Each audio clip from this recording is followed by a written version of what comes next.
Pues hoy hemos celebrado una presentación del estudio que en Momentum hemos hecho, se llama We Know Metaverso, que lo hemos hecho en 7 países y que es un estudio que da datos reveladores y yo creo que datos muy relevantes y además rompe muchos mitos sobre lo que es el metaverso. De oportunidades casi infinito. Vamos a ver un estudio de datos muy relevantes y además yo creo datos también muy reveladores sobre esta nueva realidad que ha desarrollado Momentum en 7 países, Momentum Worldwide en 7 países y que se llama We Know Metaverso. Vamos a ver también casos reales de experiencias desarrolladas en este espacio del multiverso y en esta nueva realidad. Y lo que vais a ver, como apuntábamos en este vídeo, son experiencias reales presentes y reales futuras. Porque tienen Pero en esta presentación no queríamos solamente hablar de metaverso y de lo que hemos hablado ha sido del multiverso. Y del multiverso como campo de juego para poder crear experiencias globales de marca. Yo creo que casi todos conocen que en Momentum llevamos más de 30 años trabajando en el mercado de las experiencias y en el mundo de las experiencias y relacionando personas y marcas a través de emociones. Estamos muy introducidos en temas de Web3, Metaverso y Total Human Experience. Te diría que allí es donde estamos haciendo los más cambios. Por supuesto, eso arrastra e-commerce y todo lo demás. ¿En qué afecta a la agencia este cambio hacia el metaverso, con el metaverso y el contenido?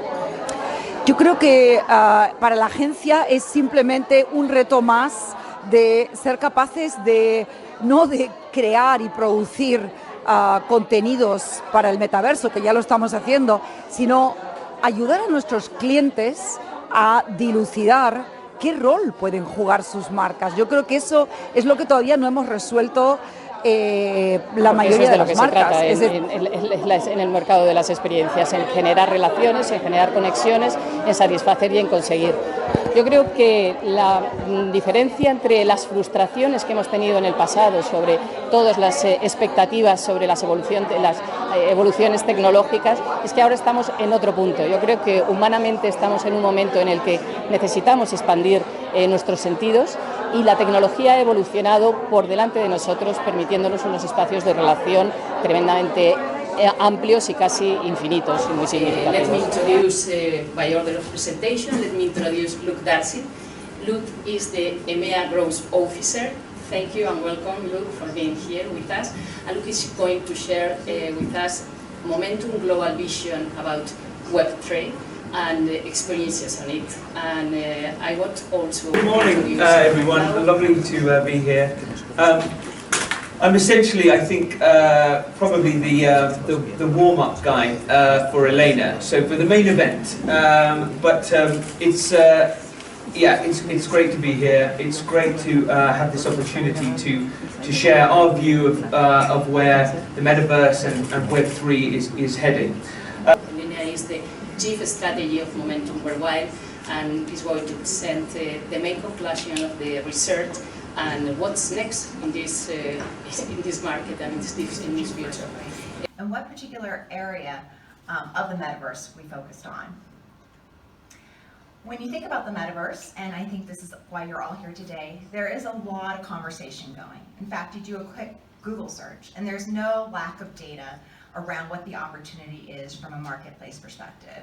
We know on average, and you can look at a lot of different reports, it's currently worth about $100 billion. Sorry, my screens are going up and down. Future potential will only triplicate if you believe the research, $12.46 trillion. Van a participar también y os van a mostrar casos que ya hemos hecho reales en esta nueva realidad. Irene Ruiz, que es la directora de estrategia y responsable de clientes de Momentum España, y Raúl Pérez, creativo de Momentum España, director creativo de Momentum España. No tengo que presentar a Kika Samblás porque creo que todos las conocéis. Kika es Managing Director y Partner de Esports, que va a moderar una mesa redonda de expertos en la que contaremos con Pedro, director creativo de Sony Entertainment. Vamos a contar también con César, Quintero, partner y co-founder de eFootball, y con Alejando Roldán, que es Gamers y Esports expert.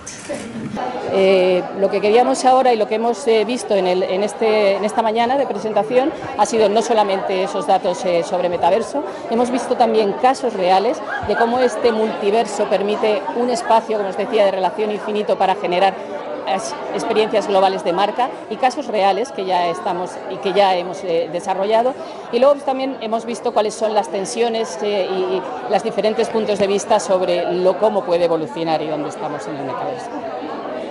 ¿Cómo puede evolucionar? ¿Cómo puede evolucionar? Pues puede evolucionar como, creo que la mejor definición, que es la que te decía antes, es como un sistema de expansión de nuestros sentidos que nos provoca una forma de relación casi infinita y una forma de relación en las cosas más habituales, una forma de relación de poder disfrutar de entertainment y de aspectos de ocio, una forma de relación que nos permite disfrutar y hacer compras más selectivas y más inteligentes, y una forma de relación que nos permite tener conexiones mucho más significativas. Eso yo creo que el papel de las marcas es fundamental, cómo lo jueguen, cómo estén y cómo se representen. Hola.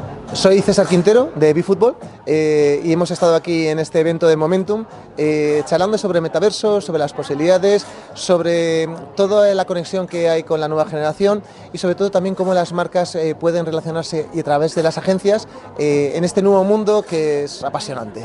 Mi compañero Pedro. Sí, efectivamente, la definición de metaverso, todas las oportunidades que para las marcas, cuáles pueden ser esos roles, al final no deja de ser un universo o varios universos llenos de oportunidades, llenos de posibilidades, de ideas y de formas de conectar con el público y de contar cosas de manera diferente y más interactiva. Alejando. Y es un nuevo canal para las nuevas generaciones, esa generación Z a la que tanto nos cuesta llegar en los medios tradicionales, que no consumen televisión, no consumen radio, no consumen periódicos o medios físicos. Entonces es una buena oportunidad para poder llegar a ellos y tener esa interacción, ese engagement. ¿Qué rol qué rol relevante puedo yo tener en el metaverso con mi marca? Y sobre todo también, ¿cómo puedo monetizar esa inversión? Bueno, yo creo que el metaverso al fin y al cabo es un canal nuevo, pero es un canal nuevo sobre el cual se van a producir las mismas experiencias que antes, aunque de una forma ligeramente diferente, con lo cual esos problemas, esos inconvenientes existen igual que han existido antes en la web 2.0, pero posiblemente se puedan superar fácilmente. Sí, bueno, y al final también es un canal y una plataforma o varias plataformas en desarrollo, ¿no? Y es algo que irá evolucionando y tenemos que confiar en ello, porque de aquí a 10 años va a ser una auténtica revolución, como lo fue el teléfono móvil en su día, ¿no? Bueno, como dice mi compañero César, de aquí pues llevamos un 1% a lo mejor probablemente de lo que es el desarrollo del metaverso y las múltiples funciones que vamos a encontrar, a lo mejor ni lo tenemos en la cabeza. You'll see, I suppose, from our presentation as well, that I was asked to do Web3 in 5 minutes. Now that is pretty tricky, and I have to say I'm not going to take up more than kind of 5-6 minutes to give you a vision. But in that time, I will try and give you at least 3 takeaways for brands about where we believe Web3 and the Metaverse is going. I guess the interesting thing as well, and you'll see this in the research, is it's very interesting and perhaps a very good get out of jail card when Web3 is still being built and evolved. So that's the disclaimer on everything that you hear this morning.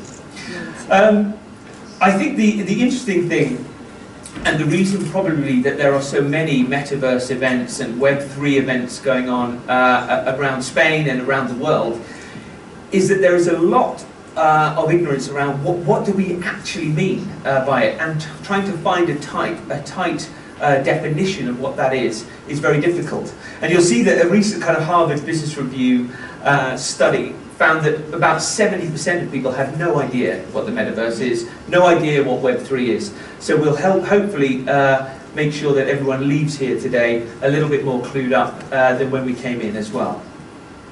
I like to think this is about the most complicated chart I have in my entire presentation for you guys, and indulge me because it allows me to be like a TV weatherman for a minute. But essentially, looking out into the audience, there aren't too many faces here who probably remember certainly the original internet and even Web 1.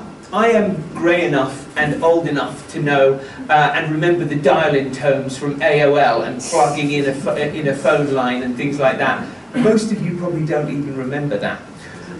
Where we are now is Web 2.0, and we're all very familiar with how that shakes down. We're very familiar with the fact that actually it has come from a place that we find information to a place where we begin to store information, we begin to socialize, we begin to collaborate in new and interesting ways. Where Web 3 is obviously heading and evolving is around changing the dynamic, changing the behaviors of the internet, and I guess in very simple terms, it's about kind of rewriting and rewiring really where the internet is going. I suppose things like NFTs, bitcoins, all of that kind of stuff is absolutely crucial to it. It's creating a new currency. It is creating new platforms, new ways of engaging and monetizing the internet. But in doing that, it's also changing the balance of power as well that people have. You may have seen, the background to this is Beeple's NFT that sold for $69 million. Now that's impressive in one way, but the thing that is even more impressive was that actually 6 months prior to that, or actually 12 months prior to that, you would have picked up his artwork for $100. Right? An NFT would have cost you $100. 6 months later, an NFT cost $66,000. And 3 months later, that same NFT was $6.6 million. So again, you just need to make sure that you're getting, you're focusing on where you can make money, where there is an opportunity, where there is creativity. There is a chance for value creation as well, and it's exploding at a very, very accelerated rate. Which is why people like Christie's are now hosting auctions around that as well, and that will just proliferate. I suppose the simplest way of thinking about Web 3 is it's like rewiring the internet. That's what we're doing. That's what brands will be doing. That's what the economists will be doing. That's what the programmers will be doing. Think about it in very simple terms as rewiring the internet and changing our behavior of how we use it and who has the power within that. I suppose the thing we're going to focus on today is the Metaverse, and Elena is going to unveil our global research, and we'll give you a view specifically on both the strategy and creativity that comes and is afforded from that. One of the ways, and we'll focus on some of the examples that we've done at Momentum and others as well, but here's just an example of how somebody like Adidas has transformed some of their business. This is a piece of work that essentially created a whole new range of digital collectibles and built in the Metaverse. But interestingly, as well as selling $23 million of these in the first day, what actually happened was that they created a secondary market on OpenSea, so where it becomes a trading currency and trading value and things like that. And that's the interesting dynamic as you think about your own brands and your own products as well. What can be collectibles? What can be content? How do you activate those communities? I guess this is the thing for brands, and I come swiftly to the end and hand over to somebody who's going to give you a much deeper dive. But for brands, we believe there are probably three base level opportunities for you. Activate communities. If you are a brand who is fortunate enough to have rock solid communities, this is a chance for you to embrace them in a whole new different way, to empower them in a whole new different way as well. The other thing, you may have seen this or you may not, this is a UK influencer, and I use the term very loosely, because Web3 will revolutionise how we move from an influencer model to an owner model. This was somebody trying to blag a hotel room, and I think these people are going to be called out increasingly as we change the dynamic and power of the internet, and also how the people who are the owners, begin to call this out. She was like, I think I deserve a free night, I'm a big influencer, and they go like, listen, social influencer, the answer's no. And I think she's not exactly the target customer that they were looking to attract to their Dublin hotel. So we believe, really, that you move from an influencer to an owner model, and that's something that a brand must bear in mind as well. And then finally, one of the things that you may have seen from people like Nike, people like the NBA have been all over the opportunities that the Metaverse provide. This is about selling moments. So this is about your chance to own a LeBron James dunk in the NBA. So NBA Top Shots is just a classic example of a rights holder who's begun to explore the opportunities within this. So again, I think for brands, where we're heading is to rethink your brand experiences, rethink the content that you generate, and rethink how you begin to push that out into the market and make it, collectible, and make sure that whatever you do, you can't ignore Web3. It is coming, it is here to stay, but the amazing thing is we're at an early enough stage that people who, from brand and consumers, if you get on board now, you have a chance to shape the future model of this, and that can only be a good and exciting thing as we change the landscape and the future of the digital economy and brand economies. And with that, I will hand over to Elena to take us through the research. Thanks very much, and I hope you have a great morning. For researchers, for brands, for consumers, for strategists like myself. And in fact, if you feel the same way, you are not alone. In our research, we asked people, what is the Metaverse? And you could see from this statement, I have absolutely no idea what this is, but I've heard the word, I just don't know what that means. In fact, you see this in a couple different ways. I think this is something about the internet or social media. In this case, somebody said it's a term that Facebook changed its name to. And the best kind of answer that I hear quite a bit is, doesn't it have something to do with DC Comics, the Multiverse, Doctor Strange? So the answers that we get in terms of what is the Metaverse, going to the Metaverse are quite varied. In the first place, and what is making them stay there? Where? There are a lot of platforms around, right? Decentraland, Meta, and so forth. Why are people choosing certain platforms over others, and what are they doing on those platforms? And who? We talk a lot about the platform, but we're not really talking about the people that are on there. How are they different? What do they look like? Can we segment them in a way that we do for every other experience platform that we create?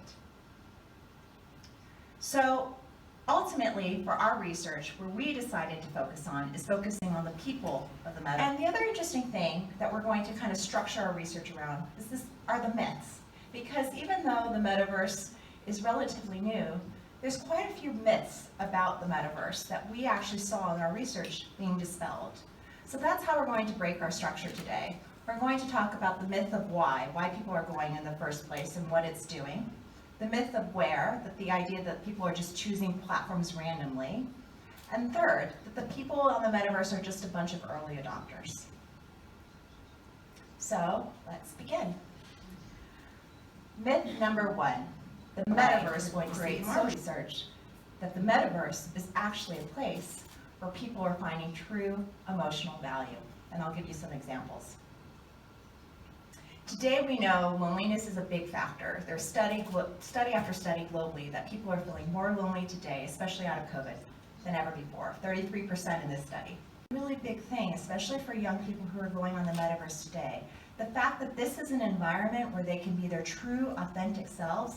From a brand marketing perspective, for a lot of our brands where this is definitely in their brand role and purpose space, this is a really interesting avenue, a true human need that is being satisfied on a technology platform like the Metaverse.